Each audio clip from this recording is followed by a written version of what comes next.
You've heard this progression before, 1,000 times. It's the thing playing in the background of every pop song, every viral piano cover, every emotional montage on YouTube. And every time, it works. You don't need to know music theory to feel it.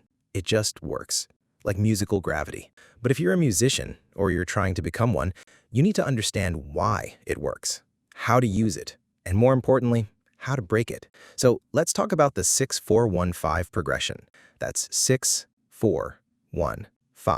In case you're more about the vibe than Roman numerals. It's the Swiss Army knife of chord progressions. It fits almost every genre. You can twist it into anything. A sad acoustic track, a big pop anthem, even a dark trap beat if you play with the production. But this isn't a theory class. You're not here for labels. You're here to learn how to use it. And that means understanding what it does to people's ears.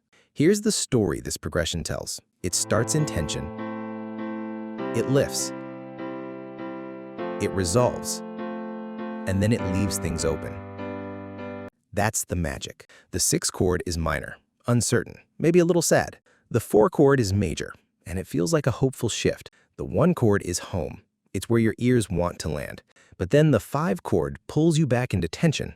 It's an open loop, and our brains love open loops. That's why songs using this progression never feel finished after one play. They stick in your head. That's what makes it a hook machine. But the secret isn't just in the chords. It's in the shape, the rhythm, the melody, the instruments. You could play the same 4 chords over and over, but depending on how you present them, it feels completely different. In pop, you might hear them on bright synths with big reverb and clean, steady notes. In hip-hop, it might come from a gospel sample, dropped down in pitch with a crunchy drum beat. In rock, it's loud power chords and a driving rhythm. The chords don't define the genre, the context does. And that's why this progression is so powerful. It's like a blank canvas. What you put on it is where the personality shows. If you're trying to build a sound or find your voice, don't reinvent the wheel every time. Start with this one. See how far it can take you. And here's the truth. Everyone starts with the same 4 chords. What separates a basic song from a great one is what happens around those chords. The rhythm, the melody, the choices. Sometimes just pausing before the 5 chord hits harder than adding a whole new instrument. Sometimes flipping the order, starting on the 1 chord instead of the 6th, changes the whole feeling, even though the chords are the same. Here's a trick. Try changing the 4 chord to a major 7, or even borrow a chord from the parallel minor key. Suddenly, your simple pop progression sounds more grown up, maybe a little haunted.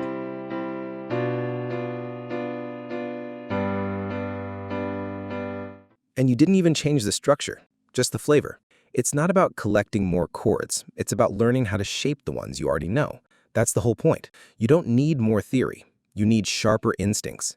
And the best way to build instincts is to hear how other people experiment, breaking progressions apart, stealing tricks from jazz or video games, and putting them back together in new ways. Now, back to 6-4-1-5.